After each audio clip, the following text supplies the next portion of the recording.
গোপালগঞ্জ সদরের গোশঘাটি বাসস্ট্যান্ডে 4 গাড়ির সংঘর্ষে প্রাণ গেছে একজনের, আহত হচ্ছেন 20 জন। দুর্ঘটনার পর ঢাকা-খুলনা মহাসড়কে যান চলাচল বন্ধ রয়েছে।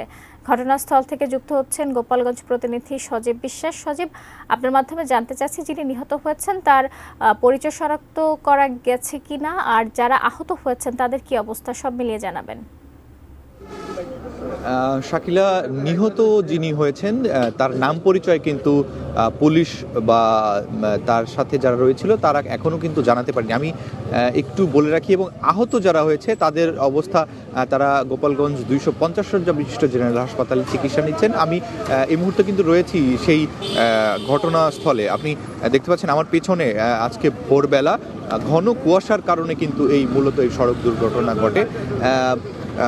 স্থানীয় সূত্রে এবং ফায়ার সার্ভিস সূত্রে জানা গেছে যে এই সড়ক দুর্ঘটনাটি ভোর 6টার দিকে হয়েছে এবং চারটি যানবাহন, এর মধ্যে 2টি ট্রাক, একটি কাভার্ড ভ্যান এবং একটি ঢাকাগামী পরিবহন বাস এর প্রায় সংঘর্ষ, এবং ঘন কুয়াশার কারণে চালকরা একে অপরের গাড়ি দেখতে পারেনি এমনটি বলছেন কিন্তু এখানের প্রত্যক্ষদর্শীরা। এবং এত বড় ঘটনার পরে কিন্তু ঢাকা-খুলনা মহাসড়ক প্রায় যান চলাচল প্রায় 2 ঘন্টা বন্ধ রয়েছে, এবং এখন পর্যন্ত কিন্তু সেই যান চলাচল যে স্বাভাবিক হয়েছে তা কিন্তু নয়।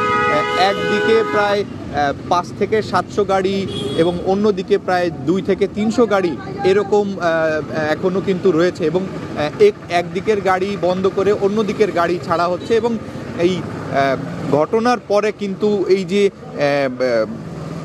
এলাকার জনসাধারণরা কিন্তু এখানে এসে উদ্ধার কাজে ফায়ার সার্ভিস বা পুলিশদের সহযোগিতা করছে। এবং আসলে এত বড় একটি দুর্ঘটনা এর আগেও এই গোপালগঞ্জে এই শীতের সময়ে হয়নি, এবং শুধু বলছেন যে আসলে চালক বা এরকম অদক্ষতার কারণেও অনেক সময় এই সড়ক দুর্ঘটনাগুলো ঘটে থাকে, কিন্তু এই প্রত্যক্ষদর্শীরা বলছে যে ঘন কুয়াশার কারণে কিন্তু এই দুর্ঘটনা ঘটেছে। এবং ঢাকা-খুলনা মহাসড়কের এই যে ঘোষগাতি নামক জায়গা, সেই ঘোষগাতি নামক জায়গায় কিন্তু এখনো পর্যন্ত আমরা দেখতে পাচ্ছি যে একটু চরাঞ্চল, দুই পাশে কিন্তু ফসলি জমি, এখনো দেখা যাচ্ছে যে আসলে সেই